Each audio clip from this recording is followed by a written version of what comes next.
Hello, everyone. Welcome to the Mind of Miz Podcast. We just got done recording about an hour and 20 minutes of talking about mainly the attempted assassination of Donald J. Trump. Obviously, we had to talk about that. This is one of the biggest things happening in the world right now. And I wanted to take some time to discuss my thoughts on that. There's a lot of things that I could have focused on. I decided to talk about natural rights and the violation of those natural rights and how we need to think about returning our country back to thinking in the same way that our founding fathers thought about this country. And so if that's interesting to you, definitely check that part out. And then we talked about God and how God is sovereign over all things. And this point is really interesting because when we say God is sovereign, we have to think that God is sovereign in saving the life, let's say, of someone like Donald Trump. But he's also sovereign in the tragedy and death of someone like Corey Campetor. And we have to struggle that. We have to try to figure that out. And we try to talk about that a little bit here and just start that conversation. And for sure, there's so much more that we can say than we've said here. But if that's interesting to you, check that out. And then we tried to return a little bit talking about the press, which we hadn't gotten done last week. And so we were going to try to do that this week. But of course, most of the time was taken up talking about the attempted assassination. And so I'm sure you guys are going to understand why we did that. And so if you're interested in any of those things, please stick around for the next hour, 20 minutes, or listen in 20, 30-minute bites, however it is that you're going to be able to get this information. And make sure that you subscribe. Go to mindofmiz.com. Go to also mindofmiz.com/giveaway. We have a giveaway there. If you're a new subscriber, go check that out and you'll get all the information you need there. And if you follow us on anything else, make sure you like, follow, share, do all that good stuff. That really does help us out. For the meantime, that's all I've got right now. Enjoy this episode. Thank you.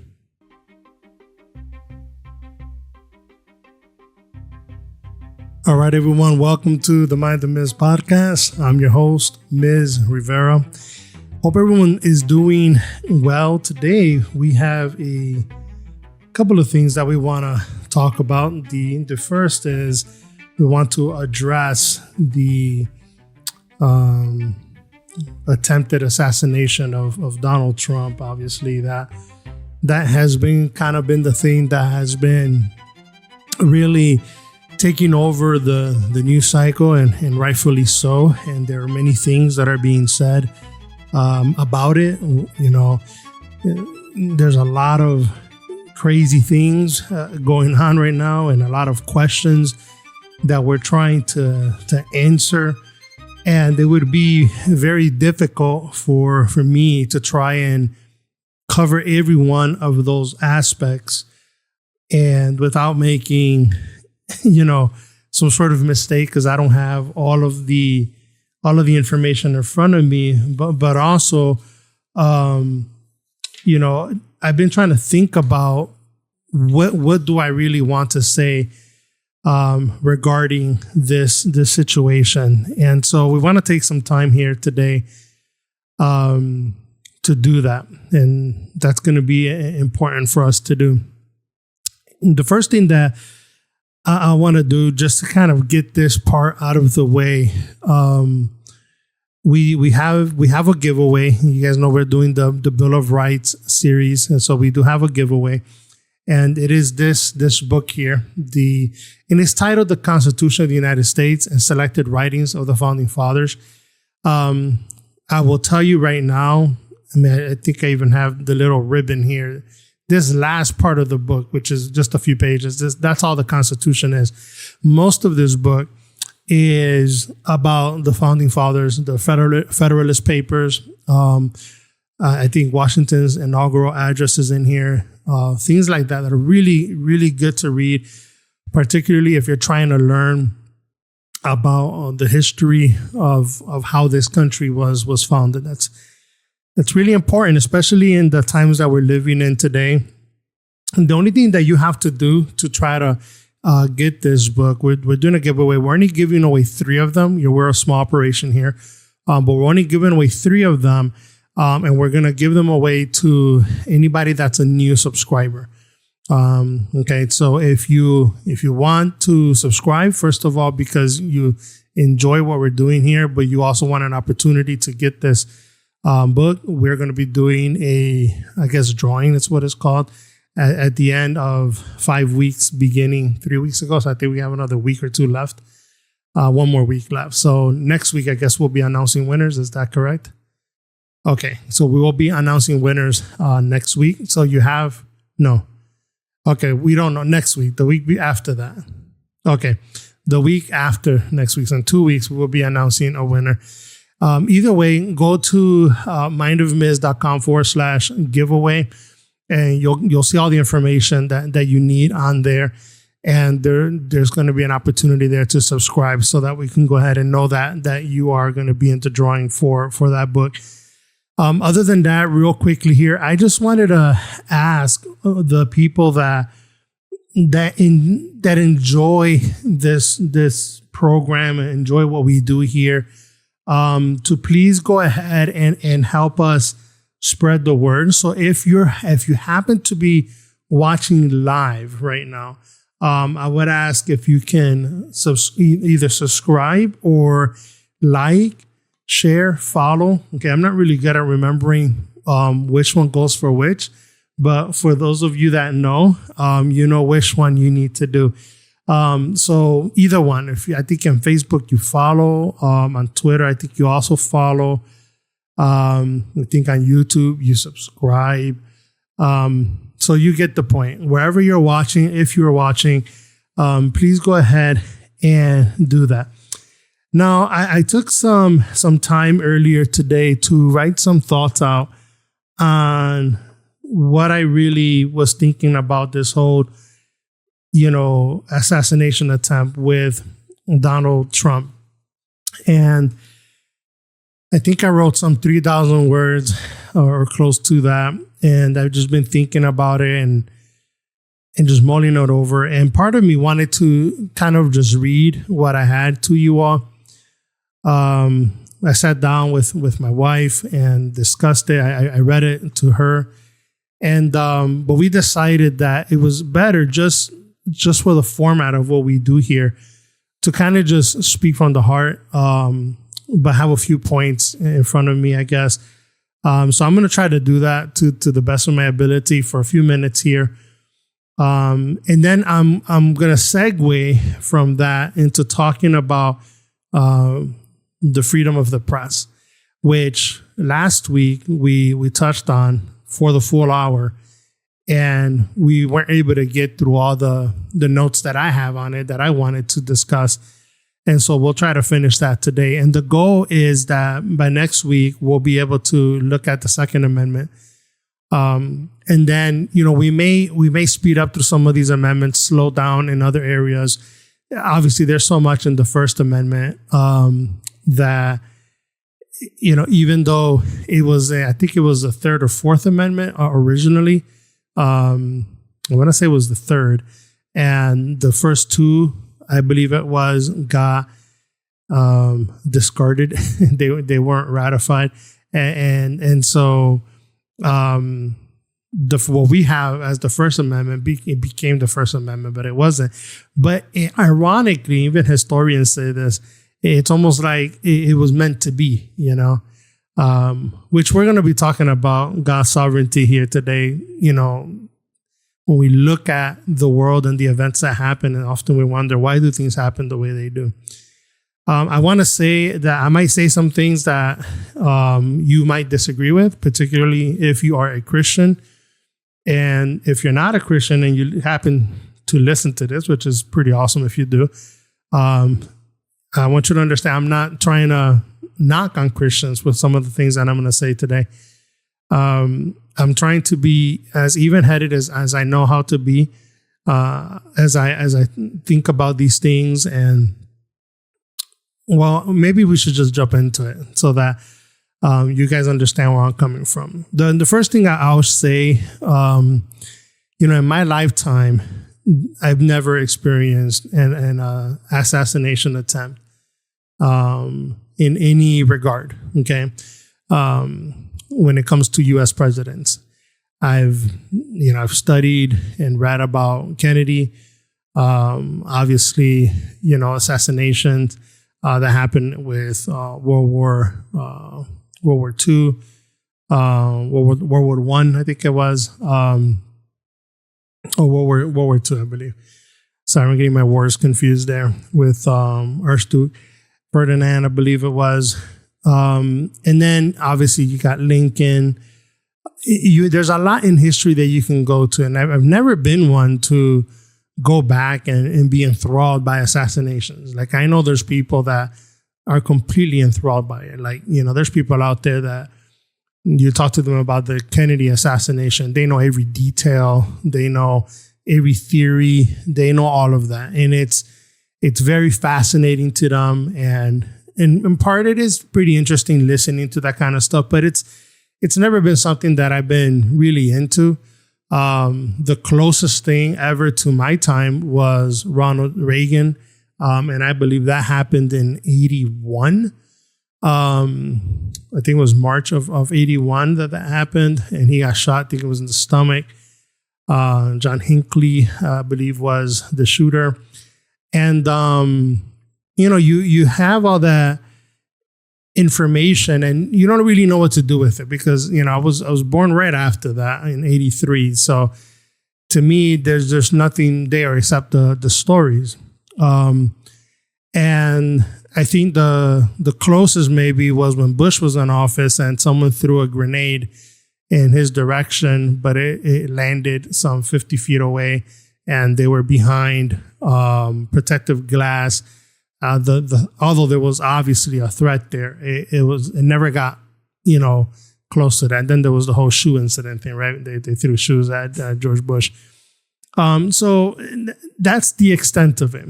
And then on Saturday, we were preparing dinner for some guests that we had here in our home. And me and my wife were just kind of busy with cooking and, getting stuff ready as you do when you have people over. And I have not had a chance to look at the news or watch TV. I wasn't on my phone or anything like that. And so when our guests come over to the house, they have the picture of Trump with this, fist in the air, bloodied face. And they're like, the president just got shot. And I'm like, what? And, that kind of, even though, we continued to have our guests and we had dinner and we did all of that. It was playing at the back of my mind. And so then finally, when they left for the night, I turned on the TV and I started watching the news. And, they had the thing on repeat. And so you're watching this and you're watching it. And, after a while, I'm thinking about just what all this means. And of course, I'm thankful that, that Donald Trump wasn't killed, because who wants to see anyone killed, even if that was Joe Biden or anyone else? Because there's a bigger aspect to this. And that's in part what I want to focus on today.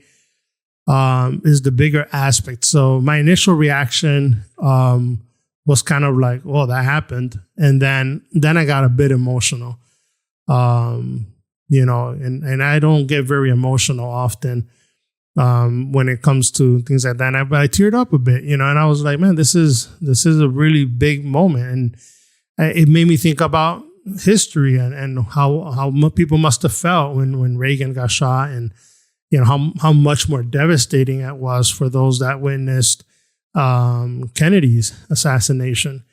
And so, I think in some ways it's making me want to go back and study some of these things at a deeper level and understand why they happen. Although I have an idea of why they happen as a Christian. I have a biblical worldview of that, obviously.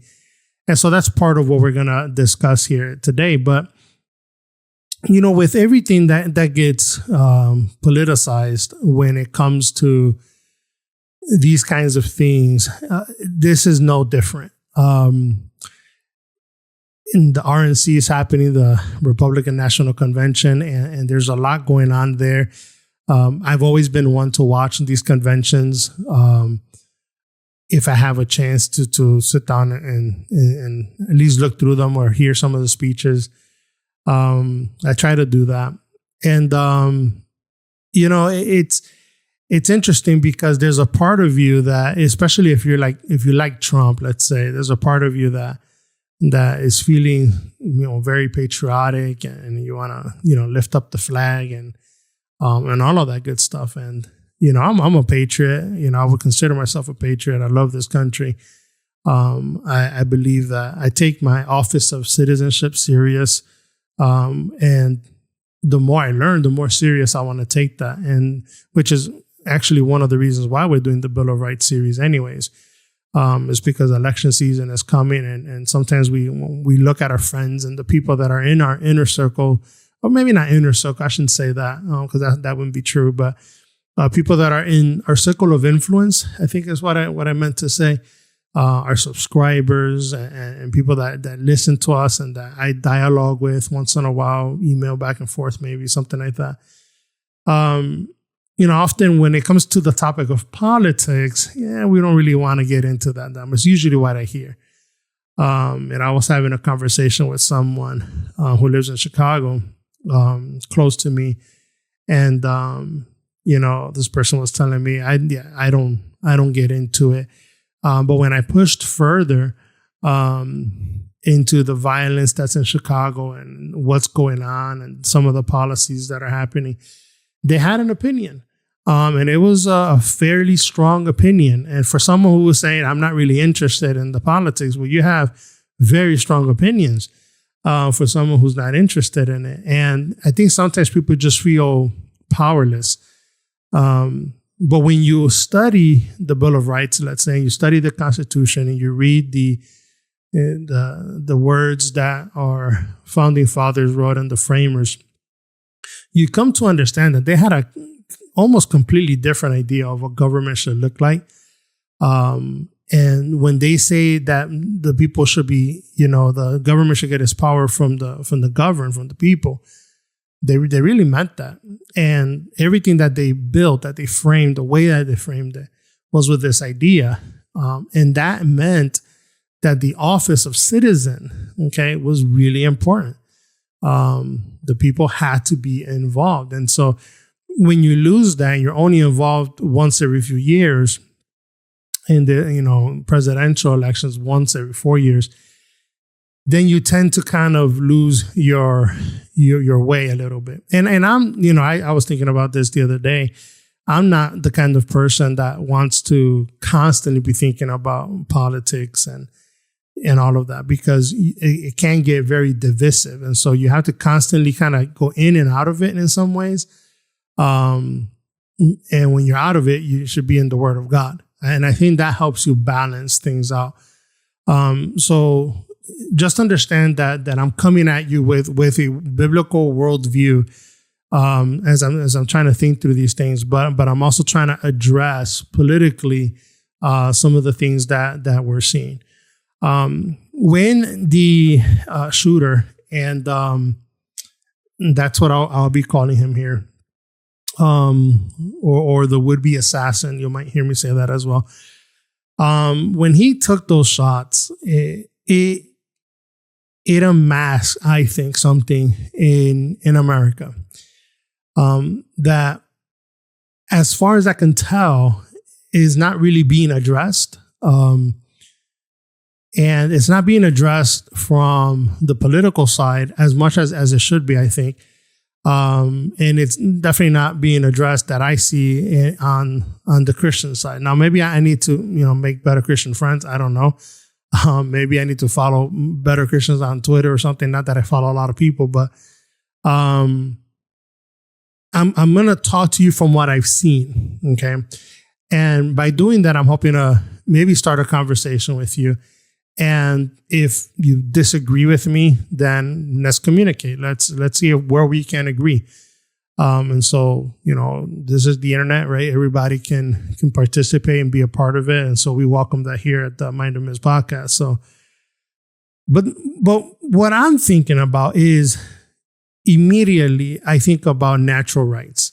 I think about the Declaration of Independence. I think about what it says when it mentions life, liberty, and the pursuit of happiness. If there's a hierarchy of natural rights, of natural human rights, life, liberty, and the pursuit of happiness are at the top, and they're not overshadowing everything else, obviously, because rights are rights, but they are kind of the guiding light, or if you would, the tip of the arrowhead. Okay.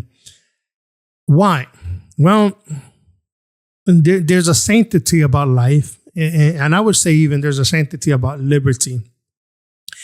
And there's something about the pursuit of happiness, as the founding fathers understood, and the way they understood the pursuit of happiness. It wasn't like the movie, right? You watched the movie, The Pursuit of Happiness, I think they spell it with a Y in the movie, right?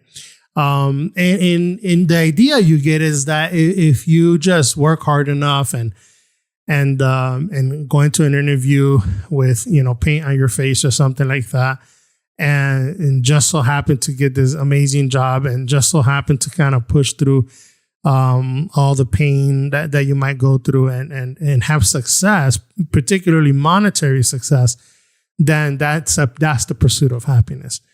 Well, that's not at all what the founding fathers meant. What they meant by that phrase was, we ought to be good, because to be evil is wrong. And because we ought to be good, then our life should be in a pursuit of living the kind of life that is the best good kind of life possible, if that makes sense. Okay. So the pursuit of happiness is the pursuit of the kind of life that is lived out, that is a good kind of life.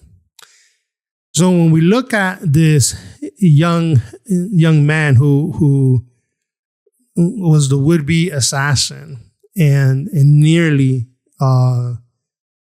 killed Donald Trump, we realize this is a young man who lost all vision of what the founding fathers ever said. He didn't understand it. He lost track of it. For him, the ballot box was never going to be enough. For him, his vote was never going to count. And we can try to figure out what was the mindset of this person. But what we can say for sure is that all the potentiality for evil was there. All the potentiality for murder was there. All the potentiality for chaos and destruction was there. And through whatever means that this young man, took in information, the kind of information that infiltrated his mind and that he mulled on for possibly years was so negative that there was no other light that can pull him out of that. And that's a very dark thing to think of. And when you think about equality, for example, when we hear the term equality, you and I are different in 100 different ways. And that's just the beginning. We're different to the core in many, many ways. But what we're for sure the same is in our humanity. And the humanity of myself, you as the listener, Donald Trump, Corey Competore, and if I'm not pronouncing his last name wrong or right, excuse me, please forgive me.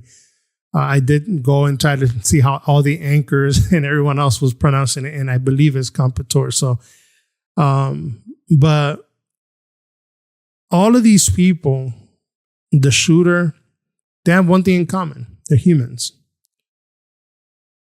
And if you're a Christian, then you also know they have another thing in common. And it's called the sin nature. This is something that we discuss in our Roman series. If you're interested in watching that, just go through that series, and it'll be fascinating to learn what the book of Romans has to teach us on the sin nature, particularly in chapter 5, in other places. And I was thinking about this, and I was thinking about what would it take or what does it take for a person to reach that kind of level? And often people get offended with a question like that because they feel, well, wait a minute. I'm not that kind of person. I would never shoot anyone. I would never climb up on a roof and intentionally, shoot into a crowd and try to take out, a presidential candidate. I would never do that. But I don't know that that's true. I don't know that we're not all capable of it, because we're equal in our humanity and we're also equal in our sin nature. And there's a problem here, because what we're dealing with when we see political violence is a breaking down of the understanding of the social compact that we have as a people. An understanding that says there's these certain natural rights that we have, and we need to protect these rights, which is why we form a government, and why we form a government from fundamental principles or truths that we believe are actually above us. They tell us what to do. It's a law. It's a moral law that says you shall do this or you shall not do that. And that's huge. And biblically, that is life. We live before a living God who uses the shall kind of language. You shall do this, you shall not do that. And there's restriction there. But it's the kind of restriction that allows for the natural right of humans to flourish. And so the reason that the American experiment works is because it's set upon a value system that is real. It's not a value system that is filled with lies or even just subjective truth. It's objective truth. It's a truth that lives over us, and it examines us, and it says you cannot, you shall not do that. And so for an individual to take into his own hands that kind of law and determine when life will end, and to climb up on a roof and shoot and try to assassinate a president, and in the process kill an innocent bystander in Corey Competore, what we find is that this person lost their entire moral compass. That is the thing that glues this country together. And if we're not focused on that, I think we're focused on the wrong thing. That is my point. I wrote like 3,000 words to try to get this. And so I don't know if I'm doing a good job of explaining that to you. And I don't even know if I fully am able to articulate what I feel, the thoughts that are kind of swirling around in my head, because again, I've never experienced an attempted assassination. And thank God that that's the extent of what it was. And it wasn't a successful assassination, let's say. Well, the people also, not that the people are in violation of the rights of the human rights in the same way that the individual killer was in this sense, the shooter. But we're guilty often, I think, of ignorance of these fundamental principles. And we're guilty in a sense of not guilty of the shooting. I would never say that. And let me just back up here for a second. The only person that's guilty of the shooting is the shooter. No one else. Okay. There's no left, Democrat, Republican. There's no one else that's responsible other than the shooter himself. Now, if we find out that the shooter had direct orders from someone else, or he was acting on the behest of someone or something like that, which, can obviously be a possibility. Doesn't seem like that's what happened, but it may be a possibility. Then obviously there's other people that might be involved in that. And so that's a different story. But this whole idea that it's the rhetoric of the left or the rhetoric of the right that has caused this, we might be able to find correlations, and we might be able to talk about, how people take in media and how they respond to it. But ultimately, the only person we can hold responsible is the shooter. And obviously, he's already faced a kind of judgment for that in the form of a bullet, okay, that killed him.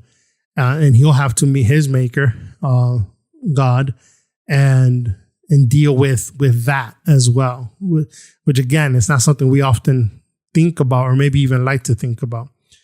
But you have this problem, okay? And I'm trying to explain this as best as I can, but we have this problem that the people have an ignorance, and it seems to me have an ignorance of what's really going on. And that's what I'm trying to understand. I'm trying to understand why we're not more concerned with keeping the ideas alive that made this country what it is.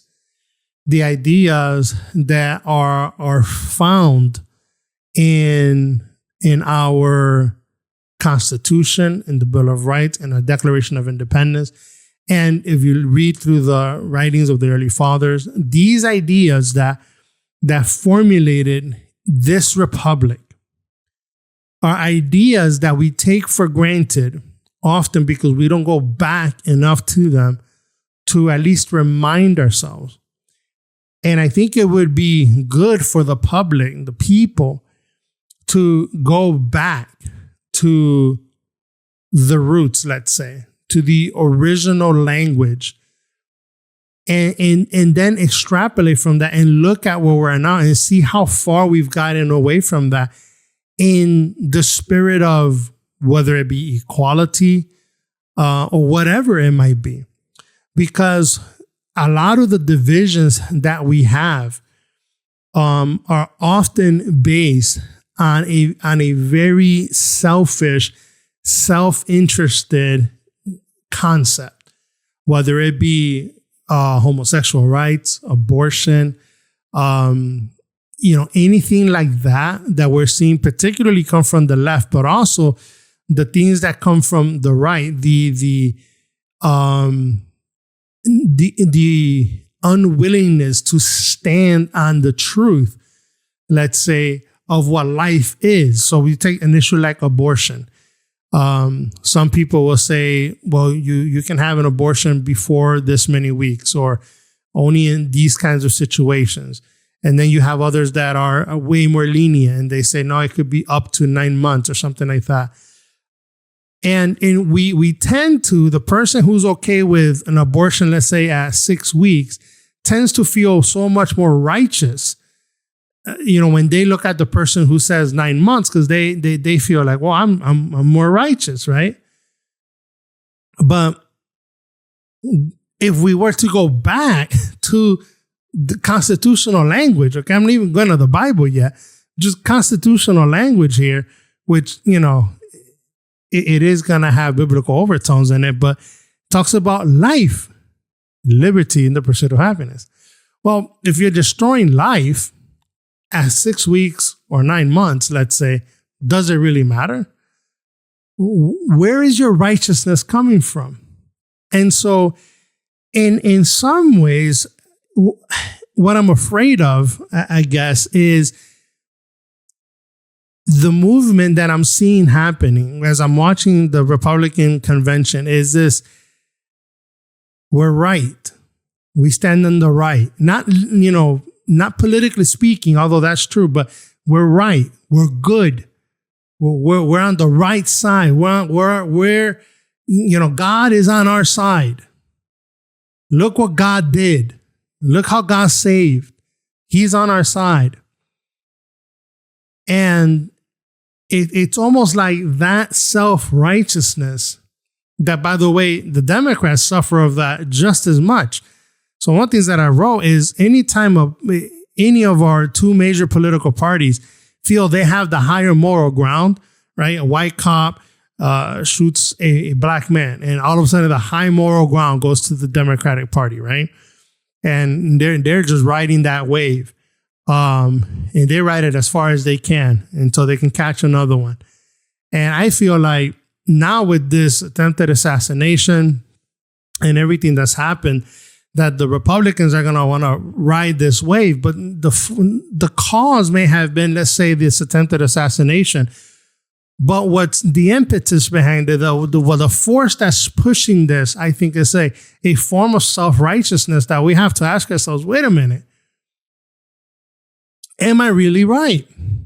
What am I really standing for? And so when we see things on the internet, for example, that are criticizing some of the speakers that have been at the convention, and some of the positions that the party itself has taken, and how is light on some things and more forceful on others, the person that is a Christian, I say a true believer, and in their mind, the whole world should be following like biblical principles, right? And I get that.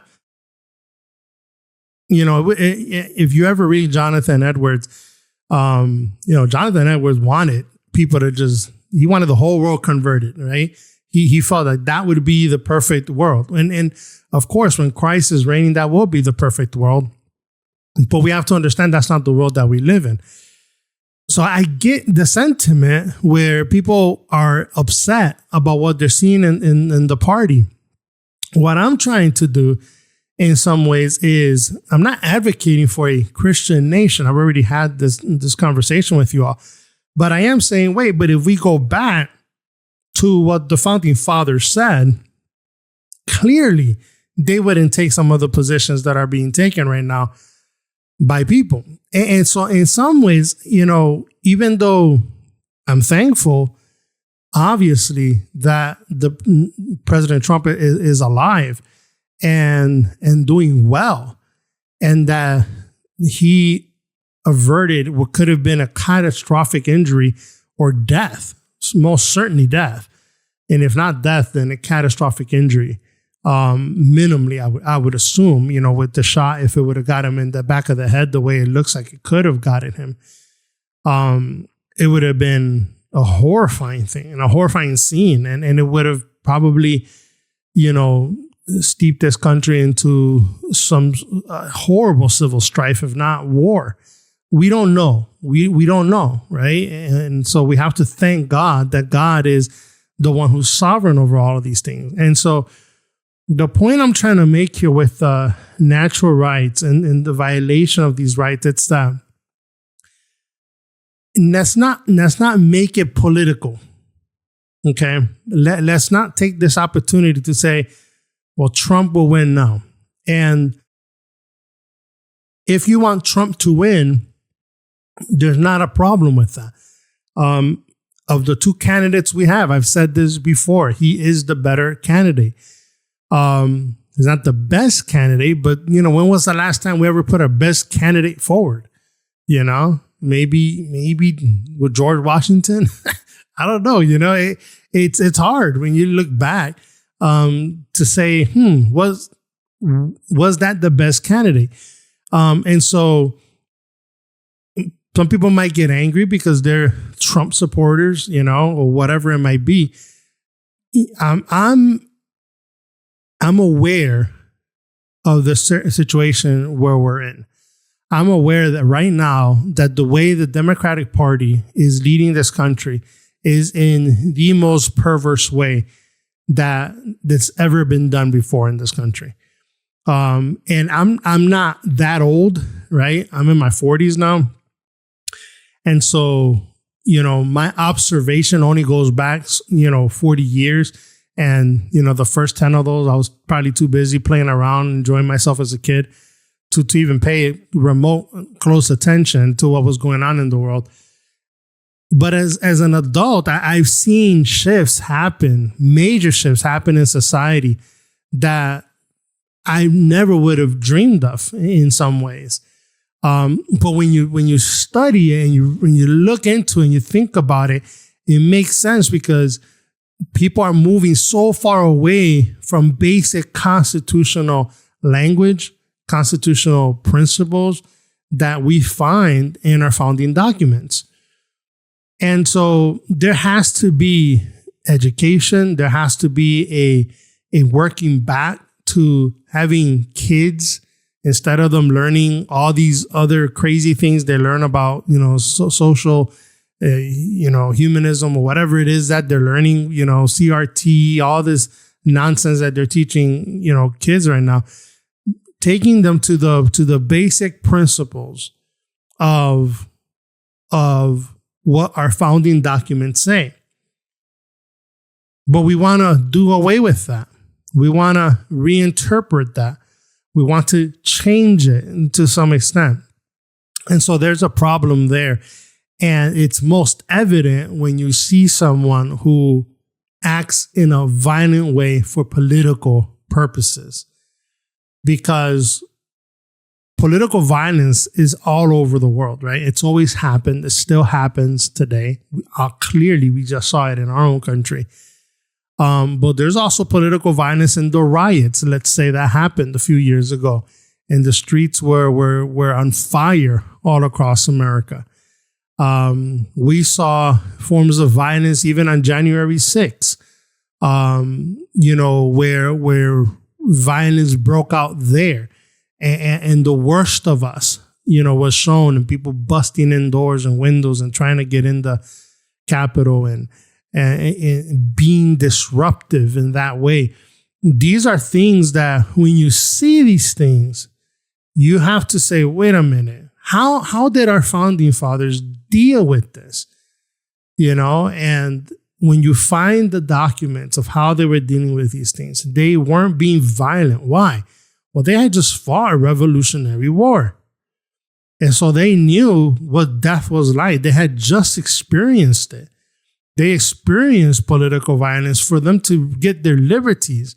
And so part of what the concern was with the Constitution, for the Federalists at least, was, wait a minute, if political violence is a real thing, people will devolve into being evil if they can, and being tyrannical if they can. So how do we keep this union?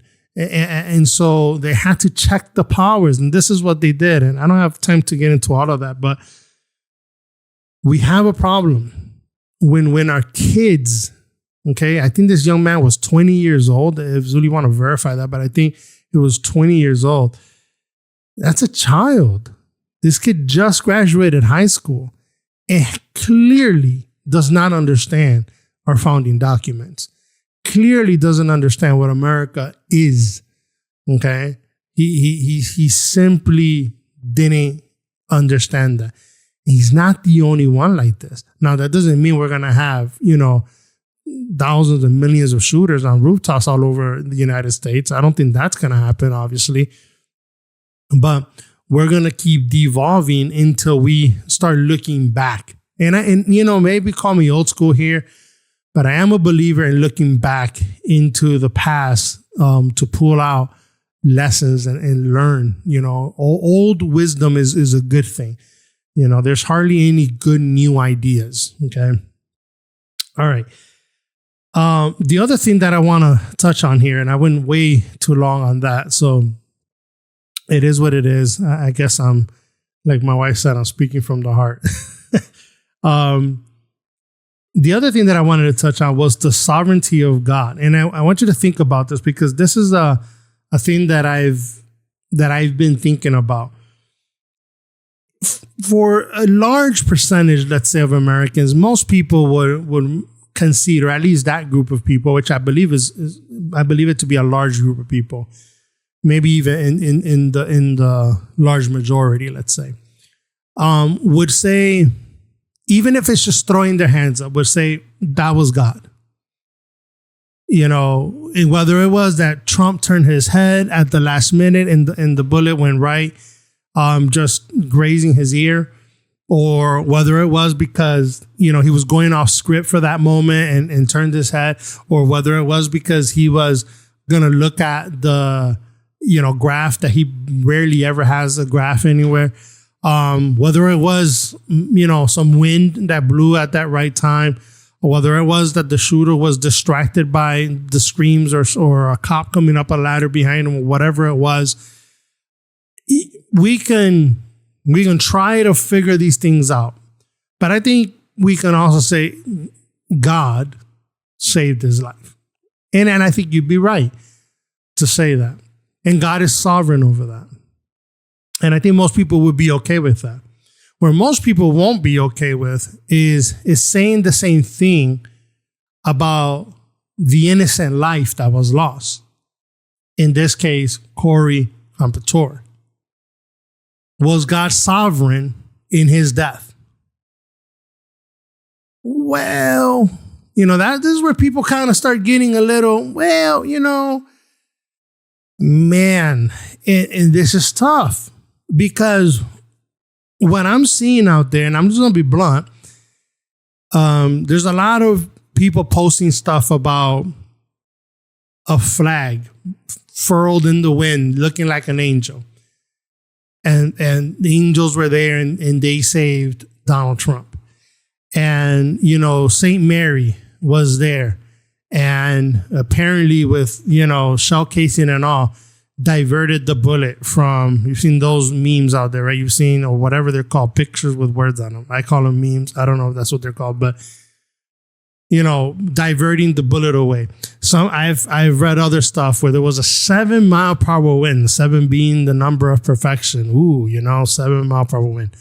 Some people say, well, it happened at 6:11, the armor of God, right? Ephesians chapter 6, verse 11, and they're going there.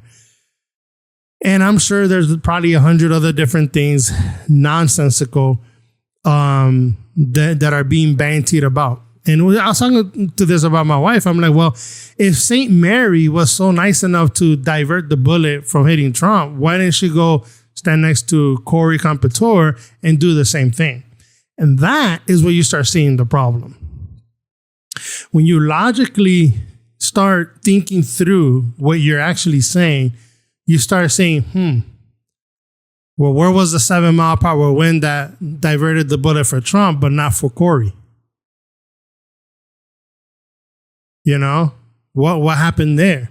If God is sovereign in saving the life of President Donald Trump, was he not sovereign enough to save Corey?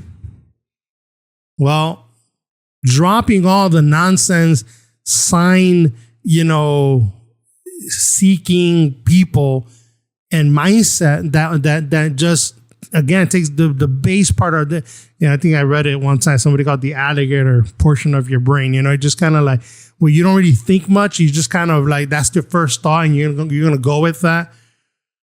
It's silly. It diverts glory from God into putting meaning in things that have no meaning. And that's very dangerous, because what happens is that you'll have to praise and give glory to God because something great happened. Trump didn't die.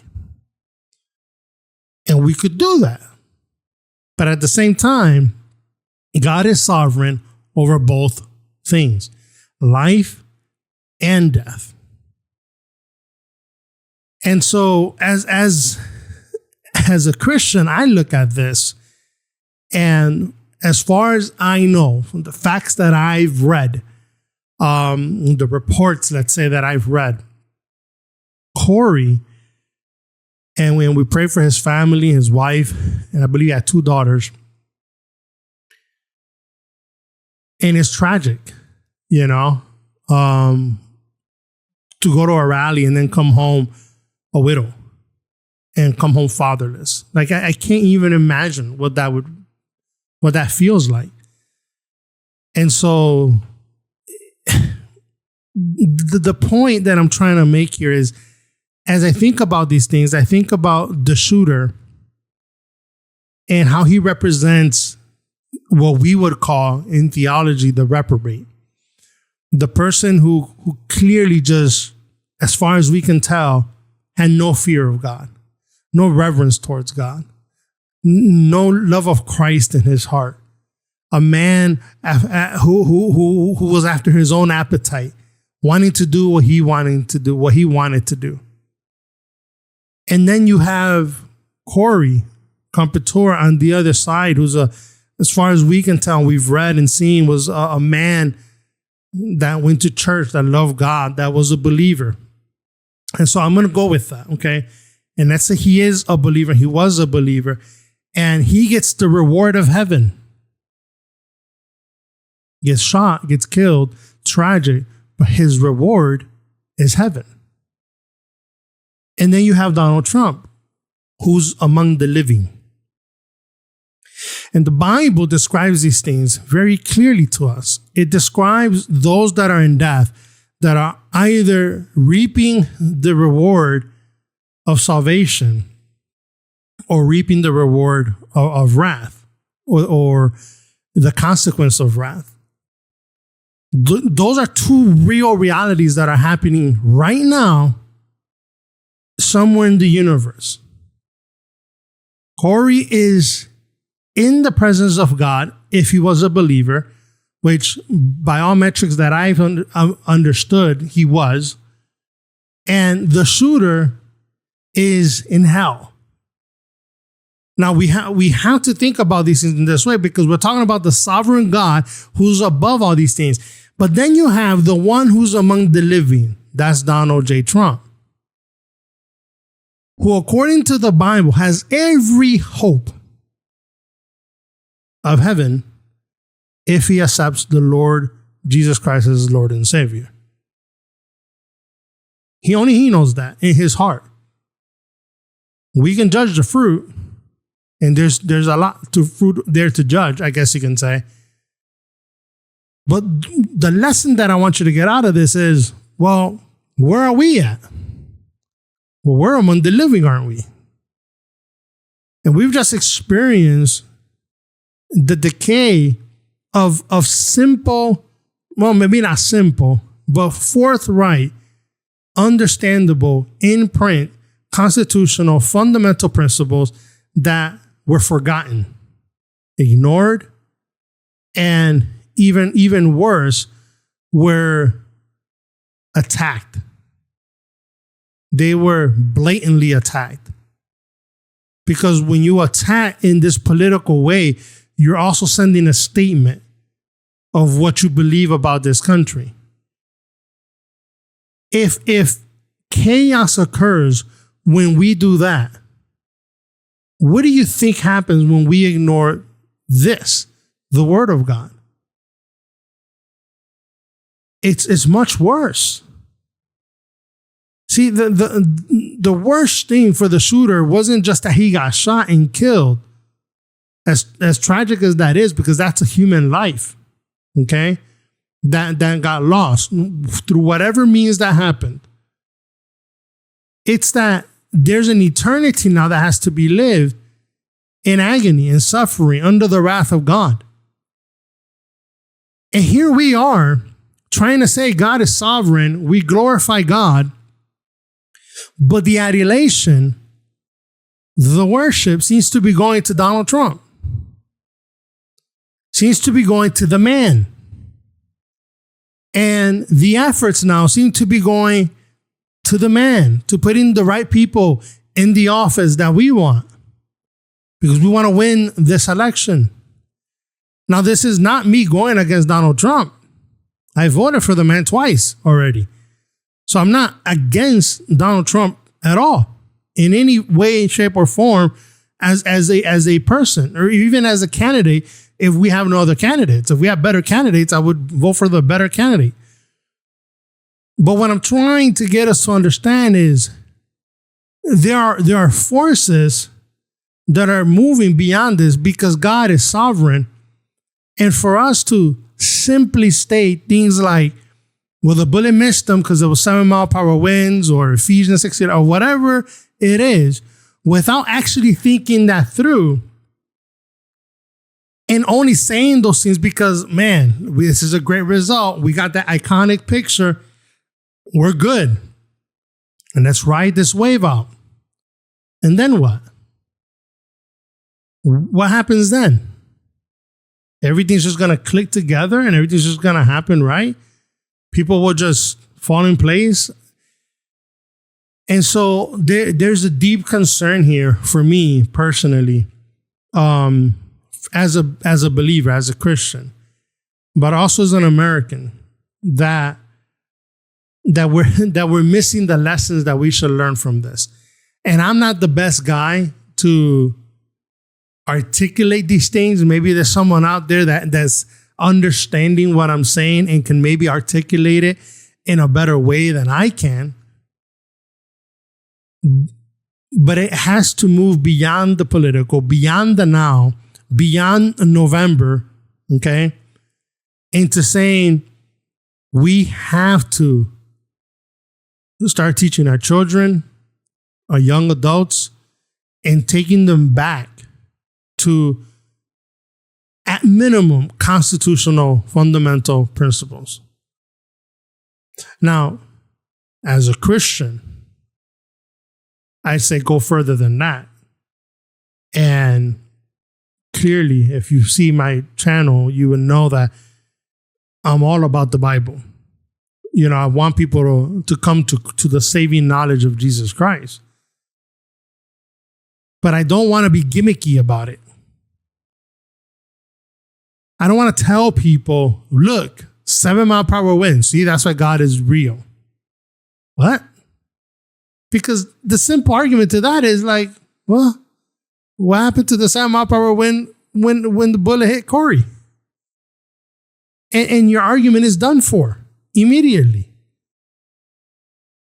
The Word of God is a special revelation from God to mankind. And it is only the born-again believer that comes to a deeper understanding of that special revelation. Because natural man cannot even start to comprehend really what the Bible is really saying. To them, it's a collection of mythical stories and weird things like that. It's none of that. It's the inspired word of God. And if we're going to be saying Jesus and praying in the name of Christ, and we're going to be doing all of this, if we're going to pretend, or if we're even going to, I don't even know how to say this, because, you know, you watch the RNC and it's like, are you trying to be Christian just for the Christian audience and then something else for this voting block and something else for this voting block? And if that's the case, I get it. You're trying to win the votes. This is, and I'm going to try to explain this here quickly, but this is one of the things that frustrates me, I guess, is that Christians look to the Republican Party to say, well, that's what represents me. But that's the wrong way of thinking about it. Because we are the body of Christ. We represent Christ. And so we don't look to, you know, our political parties to represent us. We have to stand firm on what we believe to be true. But it seems to me that if I'm a Republican first, then I'm going to have to compromise in some areas that I really deeply believe are true and are biblical, and I'm going to have to compromise them because of the sake of the party. And this is why it's frustrating to hear so-called Christians using the name of God, trying to come up with these silly examples that we're seeing out there to try to make a case for God, while at the same time also make a case for a party that is not really biblical at its core. Completely and truly. And I'm not even expecting a party to be that. But we have to talk about these things in the right way. But if you do that, then you're not being politically correct. And so for those of us that are not happy, let's say, okay, and again, I'm not, it doesn't make me unhappy to see weird things happen within the Republican Party, because the Republican Party does not represent me in the same way that the Democratic Party doesn't represent me. I'm here by the simple grace and mercy of God, saved by grace, a sinner saved by grace, whose ultimate goal in my life, given to me by God in his word, is to glorify him. And so I'm supposed to be an ambassador of Christ, a representative of Christ, and not look to the world to find where am I going to fit in? Because the reality is that we're just passing through this world. And so if we as Christians are saying we want our politics to change, we want our government to change, man, you have to start here first. You have to live for God first, 100%, all the way, without falling into traps of using the name of God to forward your political aspirations, if that makes sense. Okay. Is that all the time I have? Okay. Oh, I see it though, what you put there. That's pretty cool. Little inside ball game going on here. Okay. So let me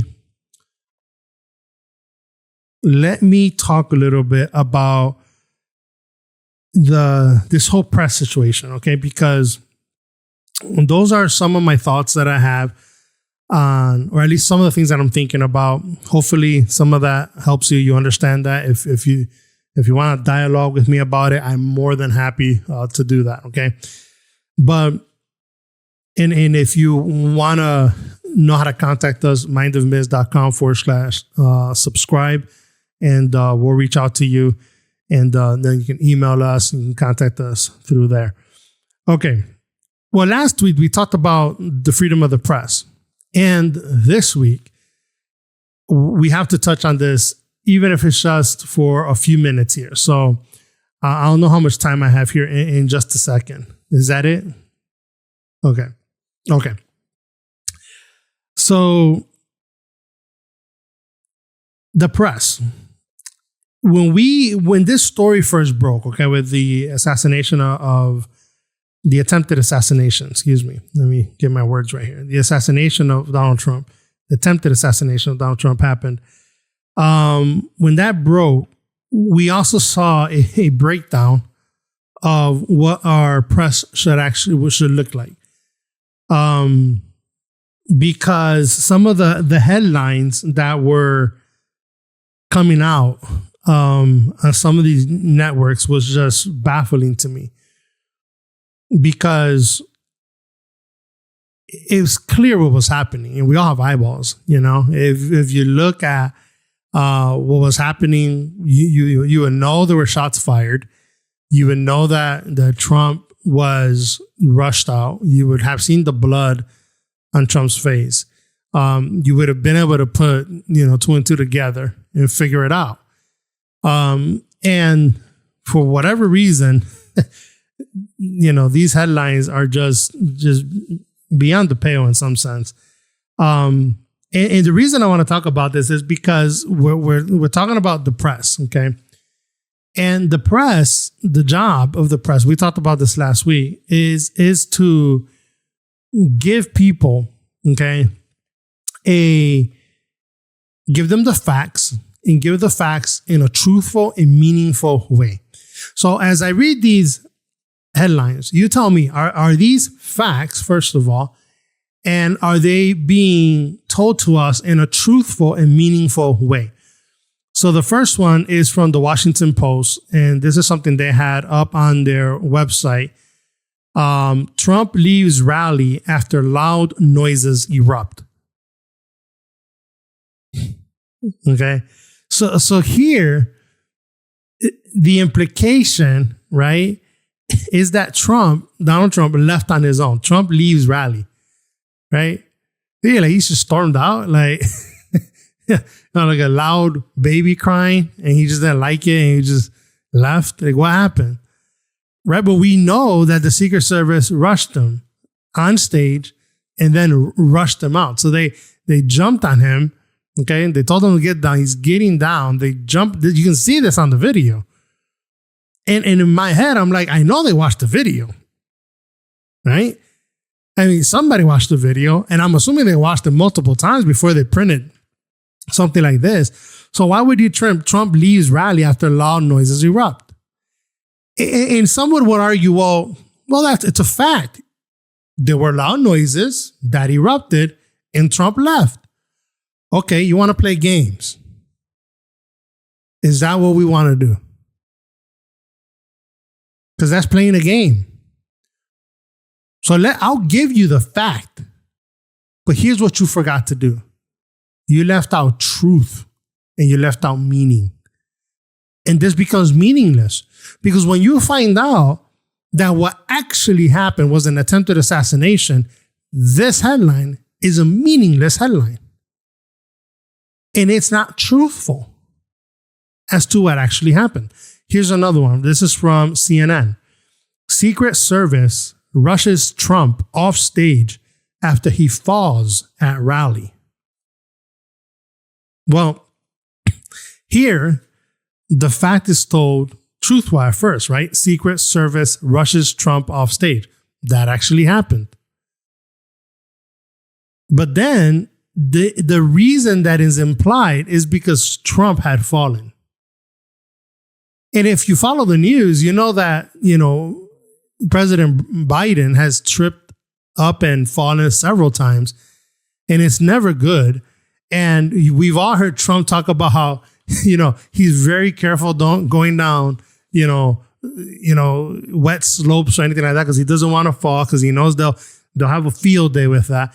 And so he hasn't fallen in public yet that I know of, but we're going to make a headline that says he fell at the rally. No, he threw himself to the ground because he heard shots and he felt a bullet graze his ear. Now, did he know it was a bullet at that particular second? I don't know, but if I hear shots being fired and I feel something, I'm going to think it's a bullet.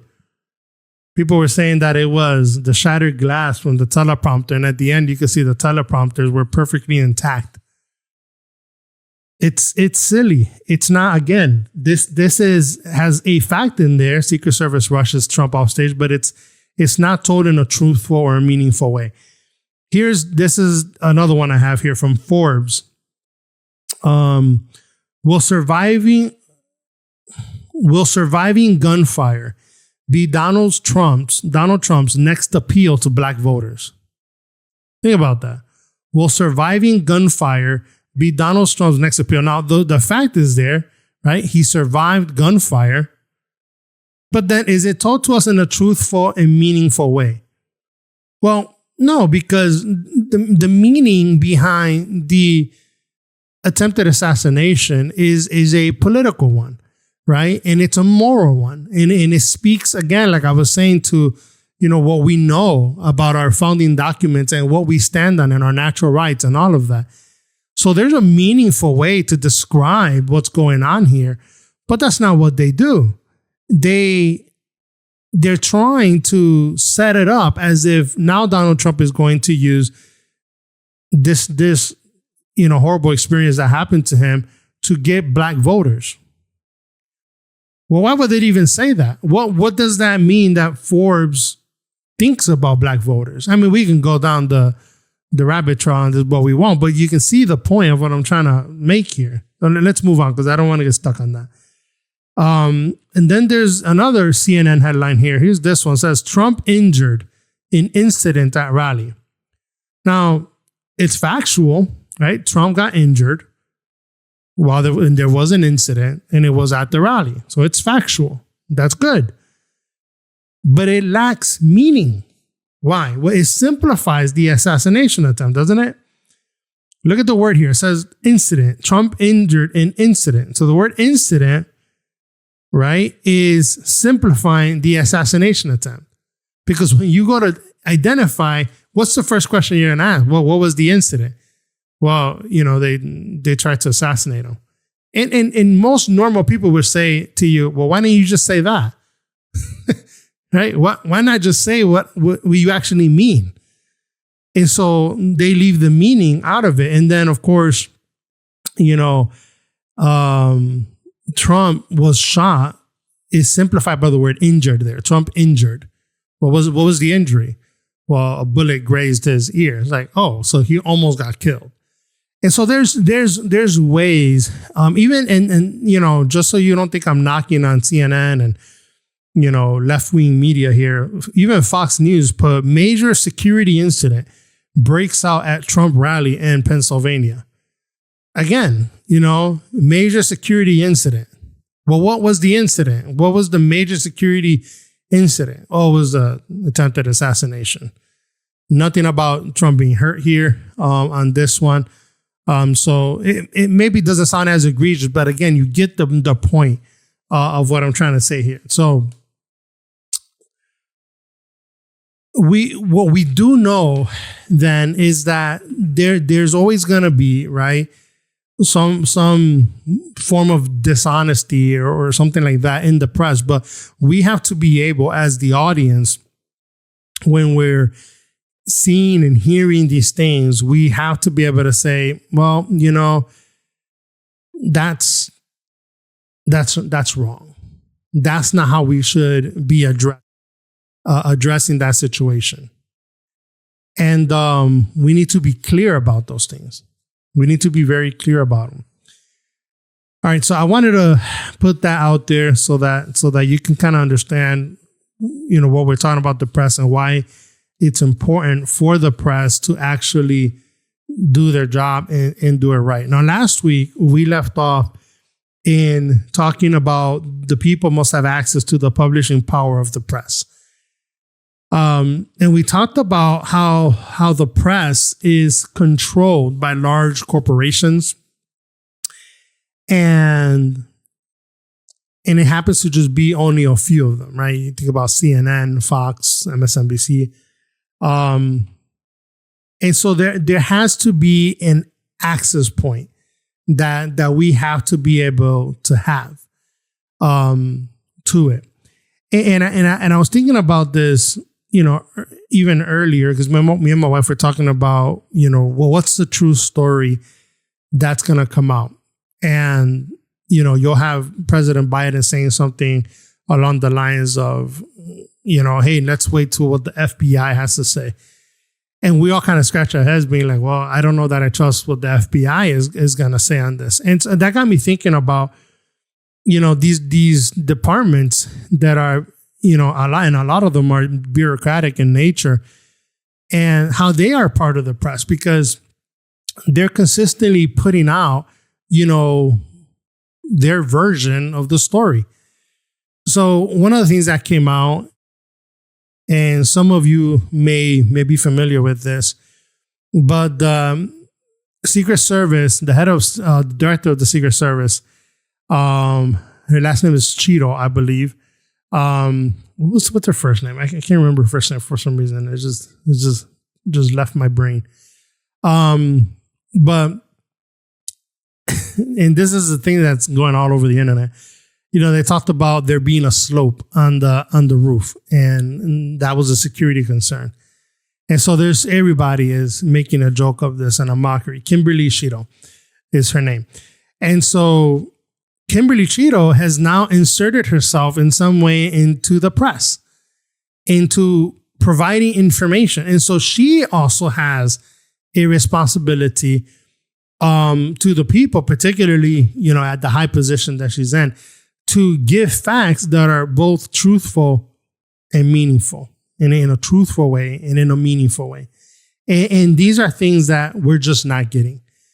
And And so that means that when there's certain people that are not willing to do that, then the people that are willing to do it need to step up. And, those that are true, investigative journalists, let's say, as an example, actually need to stand up and be able to tell the story the way that it should be told, in a truthful and meaningful way. The problem is, a lot of times when these people kind of tend to rise up, and this is a situation that you saw with Tucker Carlson, for example, they tend to get fired.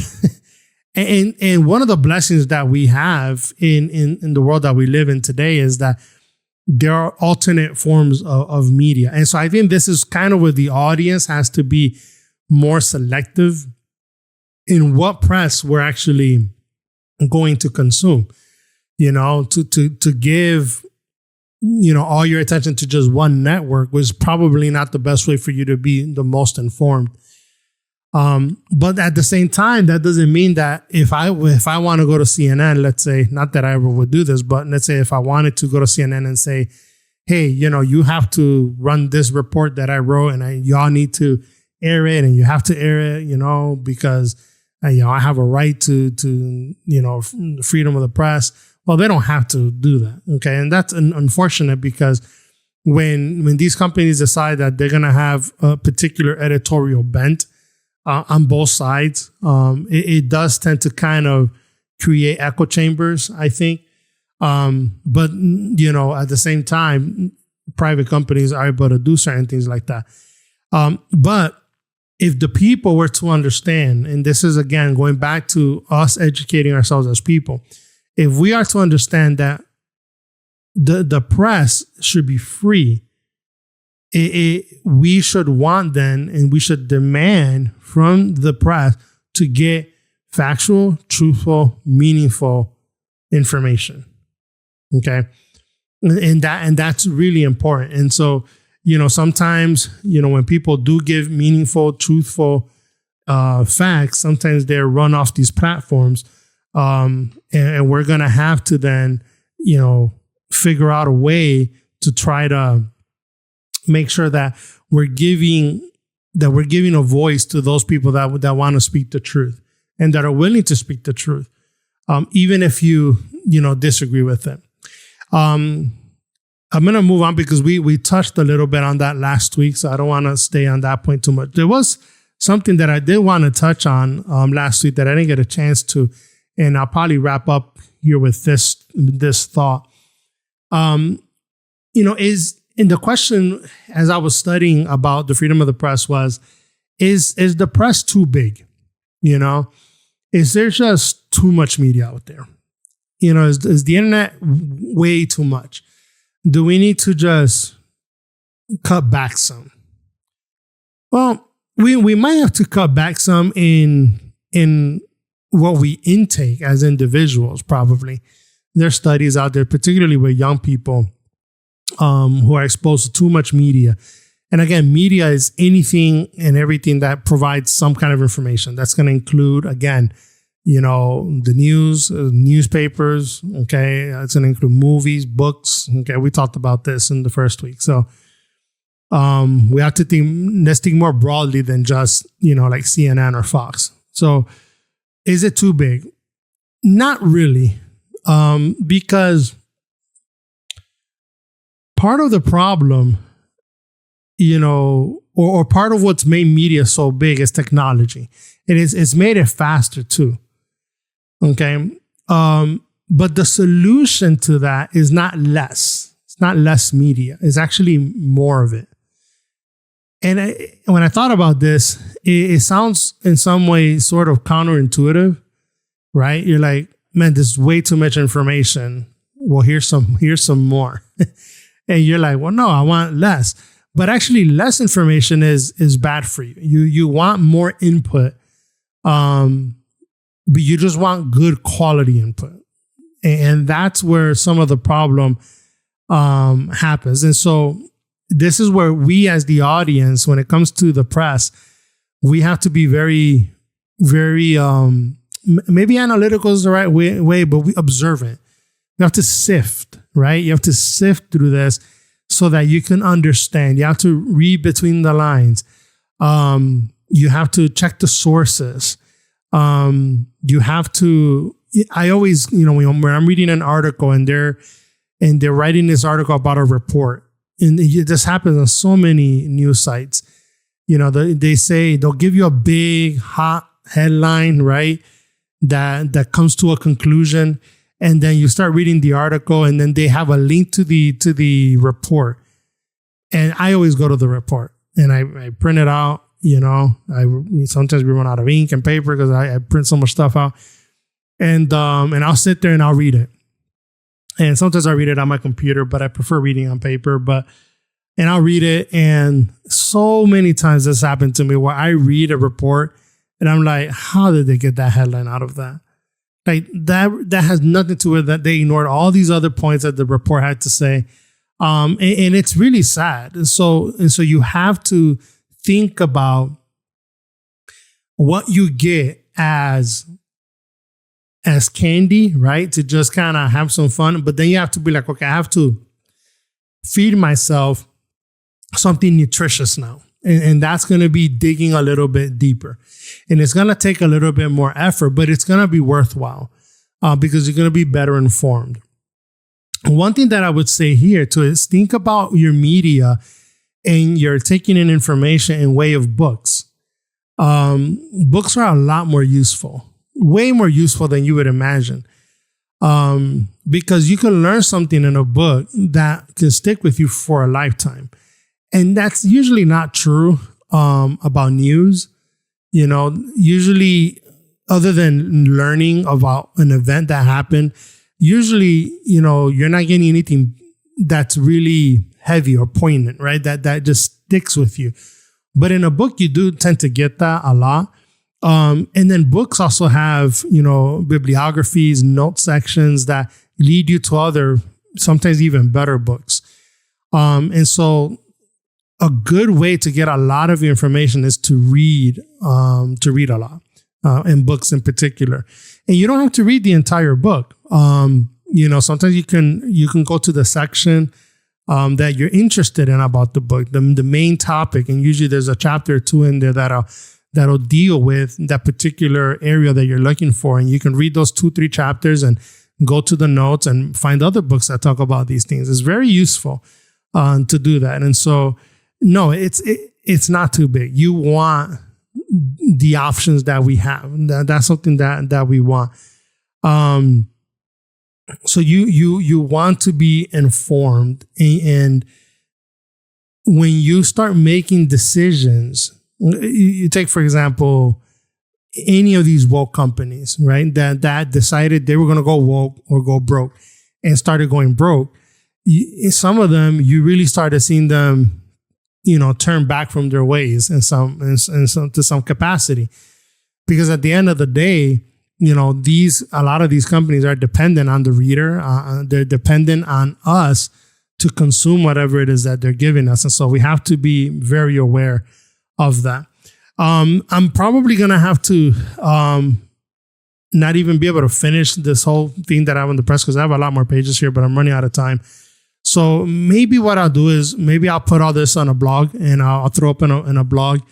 Or maybe do a shorter video at some point in the future and do that. But if any of this is interesting to you, please let us know. Leave a comment if you want. Subscribe, mindofmiz.com, and just let us know how you feel about what's going on with the world, this assassination attempt, and everything that's just been happening in the world. We would love to hear from you. It means a lot when you guys reach out to us and try to discuss these things. It's important to us. So I just want to thank you for watching us here live, and we'll catch you guys next week. This is the Mind of Miz Podcast. Thank you.